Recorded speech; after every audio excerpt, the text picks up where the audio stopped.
Bom, é um prazer estar aqui com vocês, né? Eu sou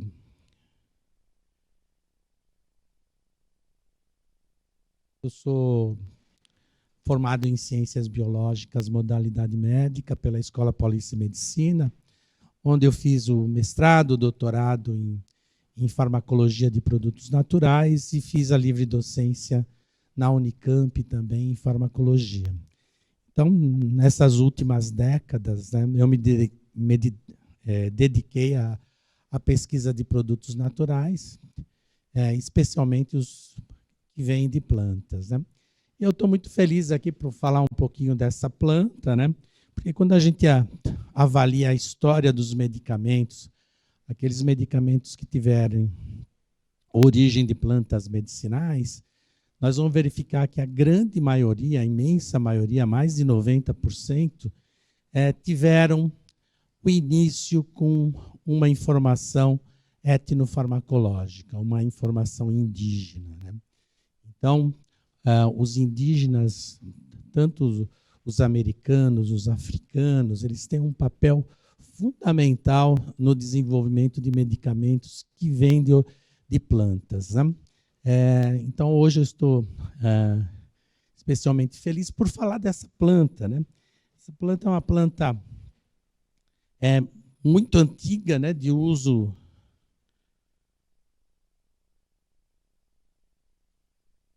conseguindo passar. Agora foi. O André já falou, já tocou nessa frase de Pero Vaz de Caminha, né? Que foi uma informação logo que chegaram aqui no Brasil e viram os indígenas, né, com aquela tintura vermelha, né, o que causou bastante curiosidade, né? E o urucum, né, como o André também já salientou, né, ele vem do Tupi-Guarani, e que significa vermelho. E aí deram o nome de bicho orelana em homenagem ao Francisco de Orellana, um dos invasores espanhóis aqui das Américas. A América não foi descoberta, ela foi invadida, na realidade, né? Ela não estava coberta. Bom, a do urucum ela é uma planta tão utilizada no mundo todo que aqui a gente tem as diversas denominações, né? Em português, em espanhol, na Espanha das Américas, na Espanha europeia, na França, na Alemanha, Itália, né? Isso porque é uma planta utilizada basicamente no mundo todo. Aqui a gente tem um pouco do histórico, né? Dos indígenas que vem, né? Desse uso indígena, desse corante, e os indígenas já sabiam que para extrair esse corante ele precisava de gordura. Então ele utilizava a gordura animal para fazer a extração, porque, como o André já colocou, são substâncias muito lipossolúveis, né? E que elas são extraídas, né, naturalmente em gordura. Para a gente ver o registro histórico, os registros que a gente tem, então a gente tem registros em Minas de 500 a 1000 anos, na Colômbia de 1.300 anos, a América Central 2.400, Peru 3.000 anos, isso de uso indígena.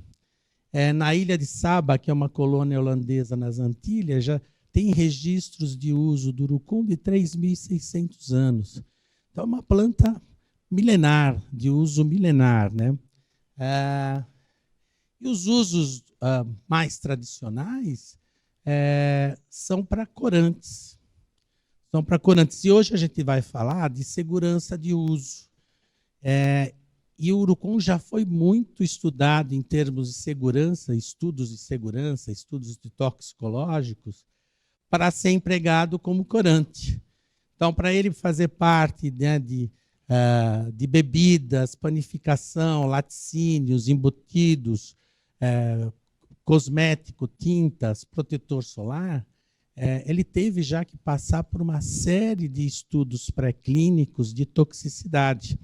Eu lembro que esses estudos, para aumentar o teor de extrato de urucum como corante nos alimentos, na década de 90, esses estudos tiveram que ser refeitos para poder ter uma quantidade maior adicionada a esses alimentos. Então, são extratos, né? E o principal, no caso aqui do corante, é o carotenoide, a bixina, são extratos já bastante utilizados. Aqui, como também já foi colocado, né? A vitamina E ela é composta de tocoferóis e tocotrienóis, e aqui a gente tem as estruturas químicas, tanto do tocoferol como dos tocotrienóis, e a gente vê, né, que o tocotrienol ele tem uma capacidade, já pela estrutura, pelas duplas ligações, ele tem uma capacidade antioxidante muito maior. Bom, aonde que tem tocotrienol? Ele não é tão encontrado em abundância na natureza, né? Então, quando a gente vê o que é mais estudado, né, nesses estudos todos, né, é o tocotrienol que vem do farelo de arroz, e a relação com o tocoferol é de 50%. No óleo de palma, que é o azeite de dendê, a gente tem 75% de tocotrienol para 25% de tocoferol. E o urucum, essa é a grande vantagem do urucum, que praticamente 100% da vitamina E que a gente tem no urucum são os tocotrienóis. Essa é a grande vantagem dessa planta, né? E são substâncias, né, de elevada lipossolubilidade, e isso sempre causa uma preocupação a mais sobre o ponto de vista toxicológico. Porque quando você tem uma substância lipossolúvel, ela vai se distribuir no organismo todo, vai para o cérebro, passa pela placenta. Então, os estudos, né, os órgãos reguladores, as agências reguladoras, quando vê uma substância de elevada lipossolubilidade, tem uma preocupação a mais, um olhar a mais para os estudos de toxicidade. Bom, então a nossa história aqui com a Newmax começou há mais ou menos 2 anos, a realização de um estudo clínico, do medicamento à base de tocotrienóis, para tratamento de pacientes com hiperlipidemia, principalmente colesterol elevado. E é um estudo que está sendo realizado, um estudo duplo cego, randomizado, controlado por estatina. Então, é uma comparação entre um grupo, uma comparação entre um grupo de pacientes que está sendo tratado com a estatina, que é o medicamento tradicional para a hipercolesterolemia, e o grupo com o tocotrienol. Então, é um estudo que está em desenvolvimento, mas para a gente dar início a esse estudo, esse protocolo, esse projeto, tinha que passar por um comitê de ética de pesquisa clínica. Tinha que passar pelo comitê de ética do hospital. Em experimentação humana. E para isso, para você iniciar um estudo em humanos, você tem que ter estudos que comprovam, estudos pré-clínicos de segurança que comprovam baixo risco de toxicidade desses produtos, senão não passa pelo comitê de ética. Então, são estudos muito longos, né?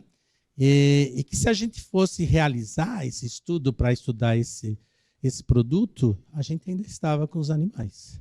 A gente vai ver algum desses estudos. Olha, esse trabalho, né, ele foi feito a partir de um levantamento bibliográfico do que existe na literatura científica da toxicologia não clínica, ou seja, a toxicologia realizada em animais de laboratório, e a toxicologia clínica, principalmente os estudos clínicos de fase 1, que são realizados com voluntários saudáveis, e fase 2 já com pacientes.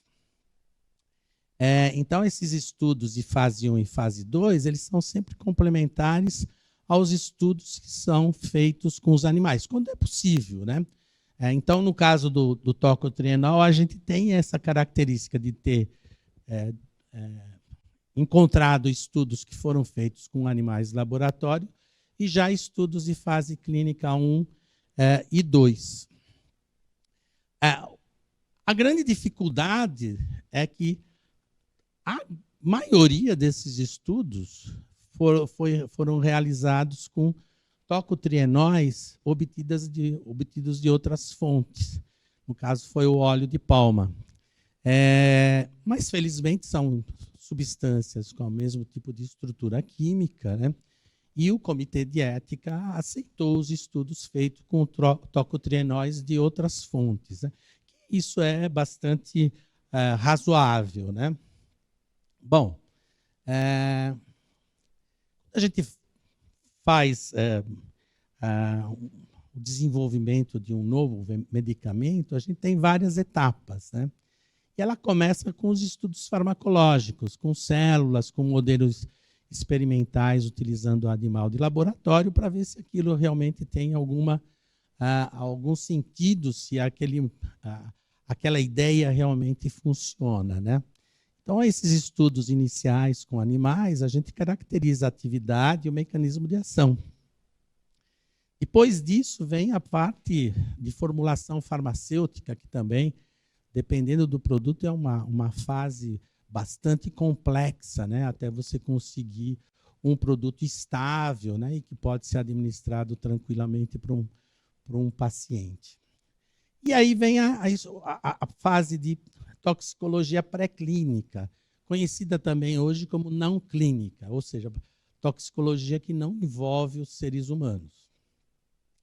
Então, ela começa com o estudo de mutagenicidade, que são os estudos para verificar se aquele produto altera alguma coisa, tem uma genotoxicidade, que isso pode indicar uma carcinogenicidade, se o produto é carcinogênico ou não.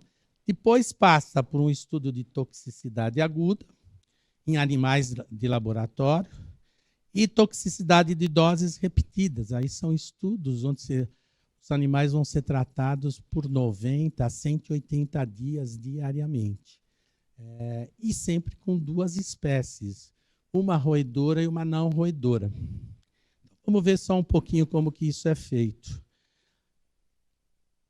Além disso, existem estudos complementares, né? Se houver alguma alteração nos estudos anteriores, por exemplo, uma proliferação excessiva de um tecido, muito provavelmente o órgão regulador vai te pedir estudo complementar. Por exemplo, um tecido que cresceu demais, com uma hiperplasia, ele pode te pedir um teste de carcinogenicidade. E isso praticamente inviabiliza o estudo, porque o estudo de carcinogênese em animais demora o tempo de vida desses bichos. Você tem que tratar o animal pelo período de vida. Um rato, por exemplo, dura 2 anos. Com um N experimental absurdo, de pelo menos 500 animais, preço inviável, geralmente para por aí. Se houve alguma alteração nos órgãos reprodutores, aí você vai ter que fazer também estudos de fertilidade e performance reprodutiva para ver se realmente tem algum efeito importante. E os estudos de farmacocinética, que com os animais não se faz muita coisa. Mas, então,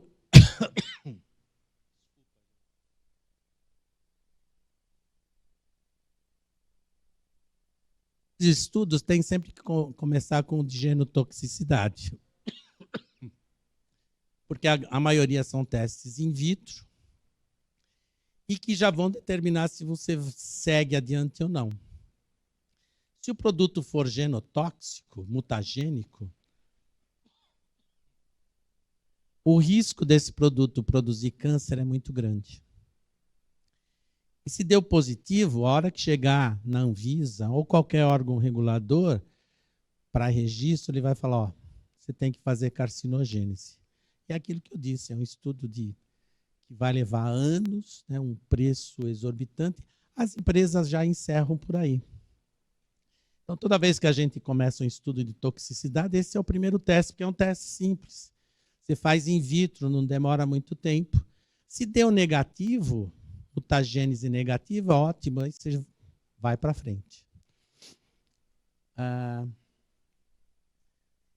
Depois vem esse teste de toxicidade aguda, que é realizado sempre com uma espécie roedora, ratos ou camundongos, né, em idades adultas, e que o objetivo é a administração de uma dose única do produto, em vários grupos, doses crescentes, nas vias preconizadas para uso humano. Então, a gente faz a administração nesses animais e mantém esses animais em observação por um período mínimo de 14 dias. E aí, o que a gente tenta estabelecer nesses estudos é uma relação quantitativa entre as doses e os sinais de toxicidade. Então, o que se avalia nesses animais?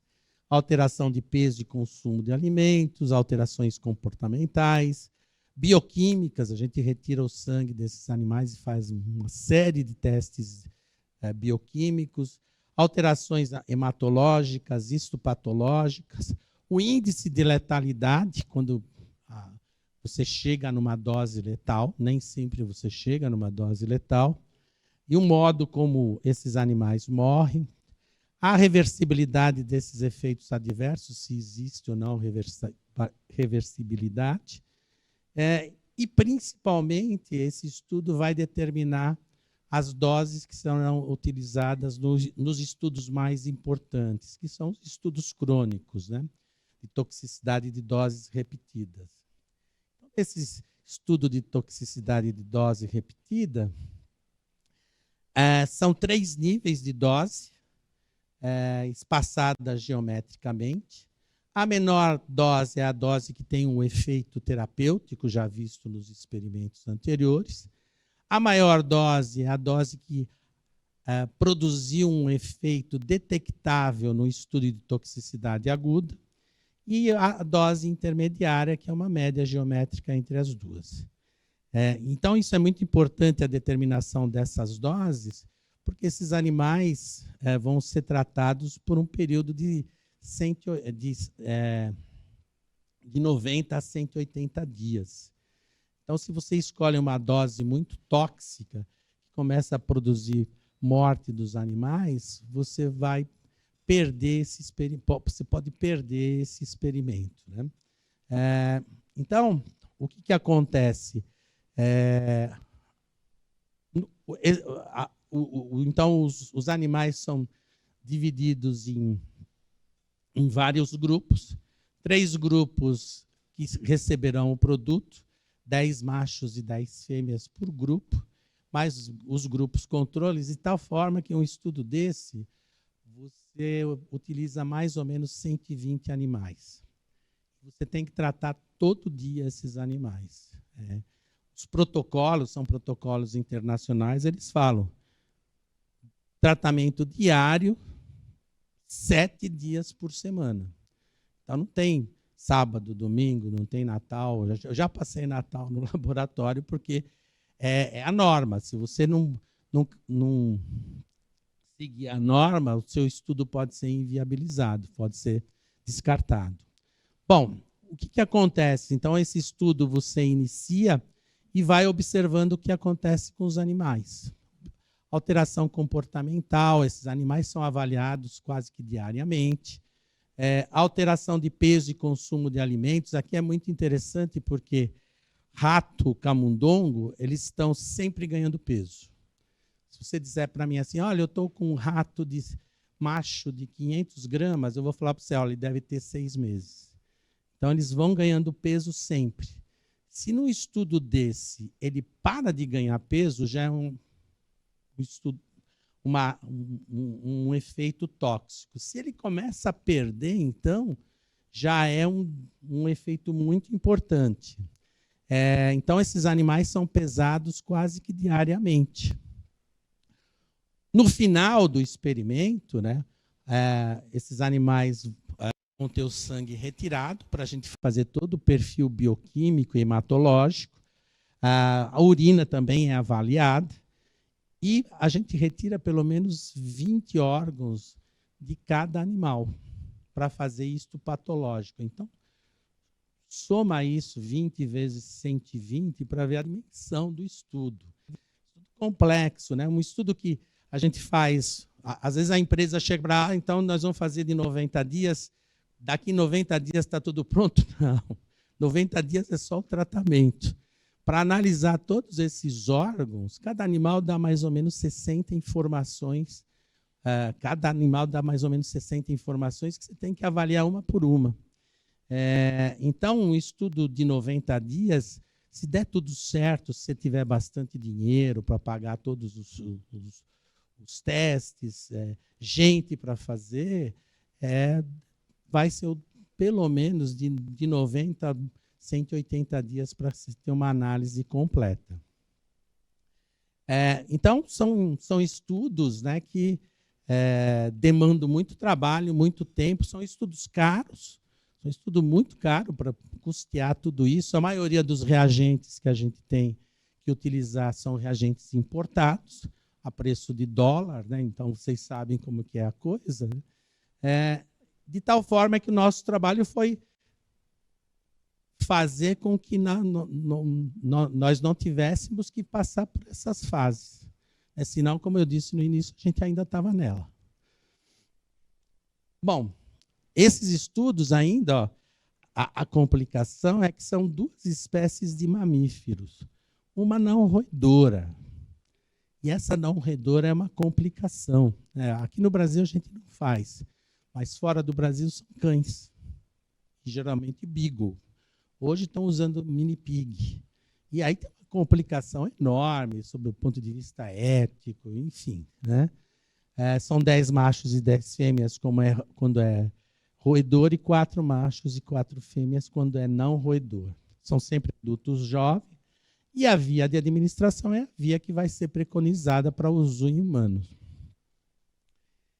Depois que você passa por esse estudo todo e viu que o produto não tem nenhuma característica toxicológica que pode impedir o seu uso em humanos, aí a gente entra nos estudos clínicos, que são basicamente de 4 fases.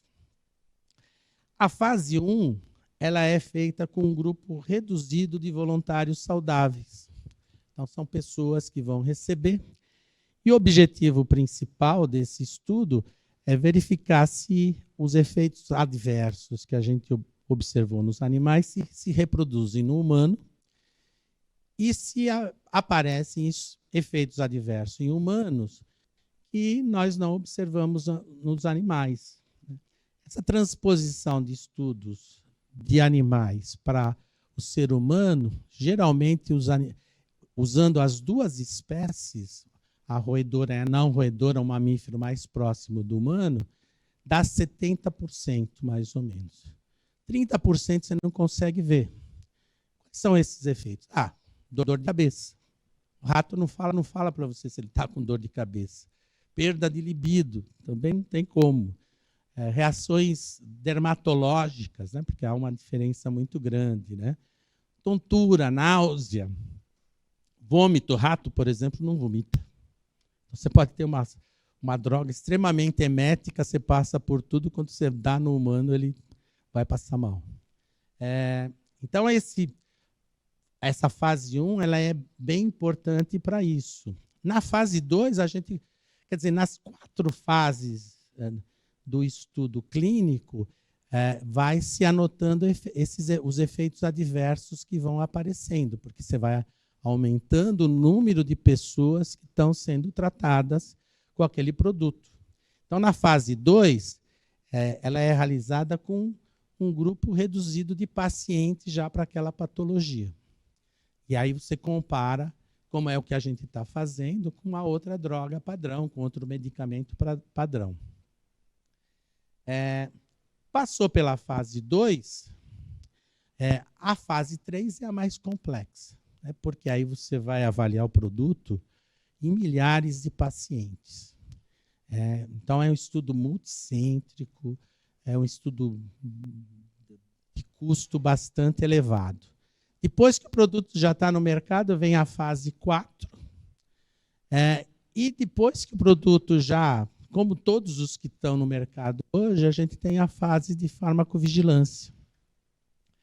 A farmacovigilância é um trabalho centralizado no país e centralizado em Uppsala, na Suécia. E nessa fase, os profissionais de saúde, eles são estimulados a informar possíveis efeitos adversos dos pacientes sobre tratamento com aquele produto. É aí que aparece efeito adverso do tipo, acontece 1 em 10 mil pessoas, porque nos estudos clínicos é impossível você ter esse número de pacientes, né? Um estudo clínico, para você dizer, um efeito adverso que acontece em 1 em 10 mil, que pode ser um efeito grave, muitos produtos saem do mercado por causa disso, você teria que ter um estudo de 30 mil pessoas ou 30 mil animais, impossível, né? Por isso, o produto, depois que está no mercado, ele continua sendo avaliado, ele continua sob vigilância. Bom, então, o que nós conseguimos com os tocotrienóis, né? A gente fez um levantamento, uma busca, né, nos trabalhos publicados em revistas científicas, né, de reconhecimento internacional, para ver o que foi feito. E isso não é muito simples de achar, porque estudo toxicológico, quando não acontece nada, dificilmente se publica.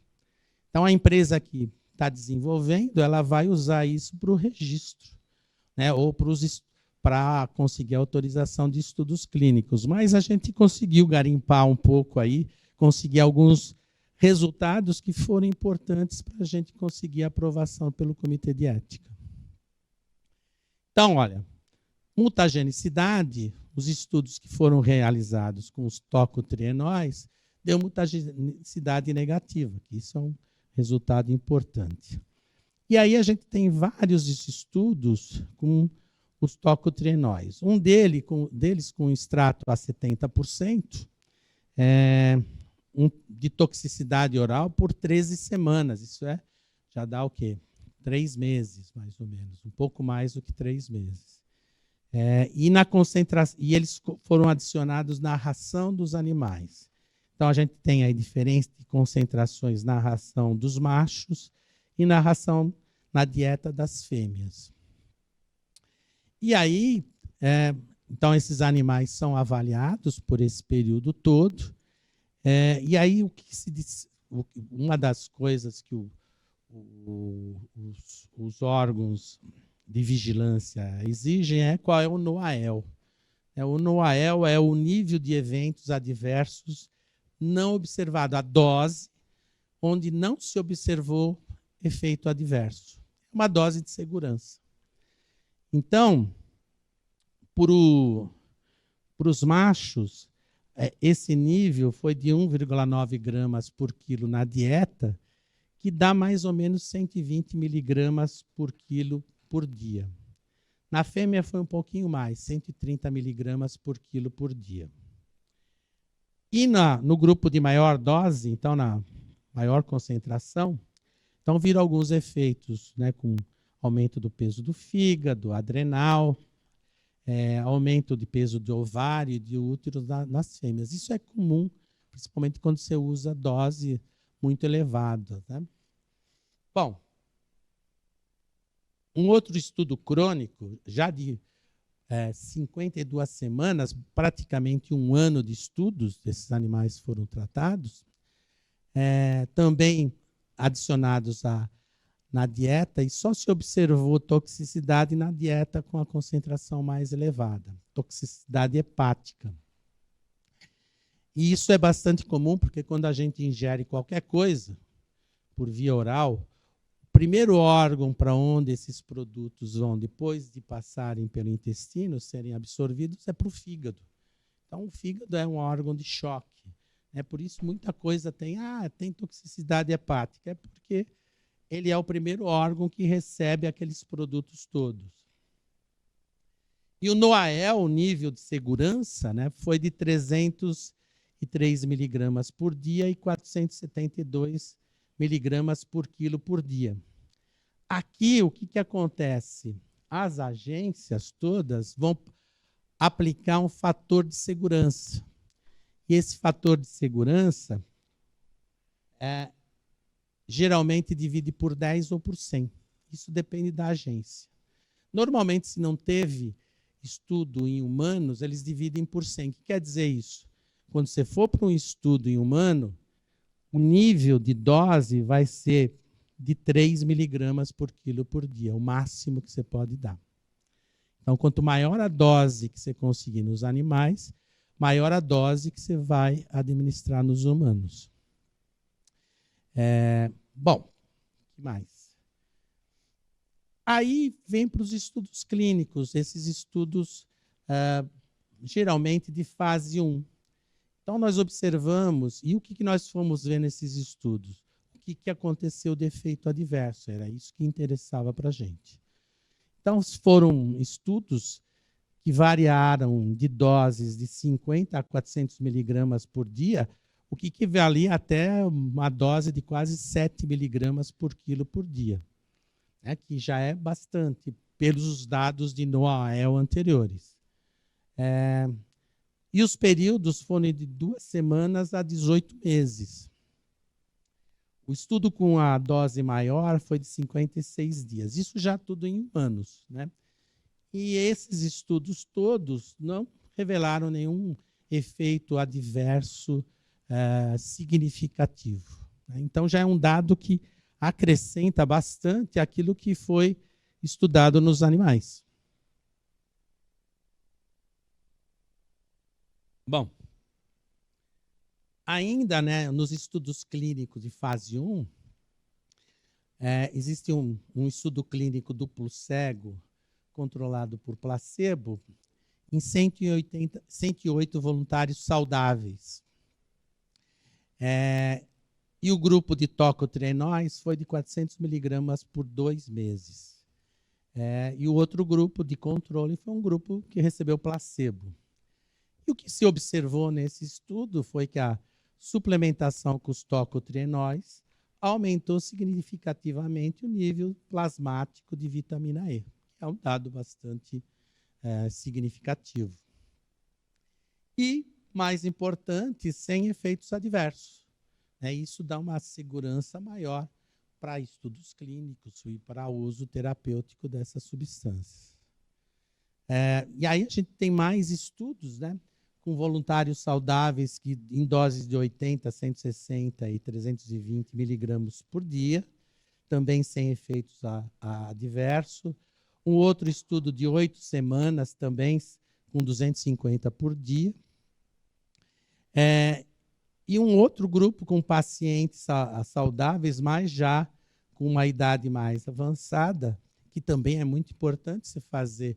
A gente tem, com o homem, a gente tem duas preocupações. Criança, que ainda está em fase de desenvolvimento, então ela não tem, por exemplo, o fígado não está tão desenvolvido, e no idoso, quando as coisas começam a diminuir. Então, um estudo em idoso ele é bastante importante para quem quer desenvolver produtos farmacêuticos ou nutracêuticos para serem utilizados. Aí, a gente viu alguns estudos já de fase 2, com pacientes, e isso é muito importante, porque aí o paciente já tem uma série de alterações metabólicas, fisiológicas, e você está dando um produto. E aí é importante ver se aparece algum efeito adverso grave nesses pacientes já com uma comorbidade. Então, nós vimos um estudo com 3 miligramas por quilo por 60 dias em diabéticos, o outro com pacientes com hiperlipidemia e estenose aórtica, 240 miligramas por dia por 2 anos. Isso é um estudo bastante robusto. Tocotrienóis, duro com... acho que foi um dos primeiros que a gente encontrou, né? Porque os demais eram sempre, geralmente, com óleo de palma. O nosso agora vai ser um que esse é com urucum original, né? Então, esse foi com pacientes com esteatose hepática, né, gordura no fígado, com 2 doses diárias de 300 miligramas. É uma dose 600 miligramas por dia, dose bem elevada até o momento, né? E nesses estudos todos não foram observados efeitos adversos importantes, né? O que dá mais segurança para você submeter para um comitê de ética, para você fazer novos estudos, né? E foi com isso que a gente, com esses estudos, que a gente conseguiu montar um protocolo, um relatório, um projeto que foi submetido ao comitê de ética da Unicamp, e que aceitou esses dados todos, mesmo dados de literatura, né, como seguros para o início dos estudos, né, com o nosso estudo com pacientes com colesterol elevado. Aqui são conclusões a partir desses estudos todos, né? A conclusão da agência europeia, a equivalente à Anvisa, mas é a agência europeia, da comunidade europeia, com um painel de especialistas, e depois um painel de especialistas para a classificação como GRAS, que geralmente geralmente reconhecido como seguro. E nesses 2 painéis, eles chegaram, né, à conclusão que o consumo de 3 a 5 miligramas por quilo por dia não deve causar efeitos adversos. Então, são dados, né, que dão uma base para os estudos clínicos, para uso como suplemento, né, e para outras condições. Agradeço, estou à disposição para vocês.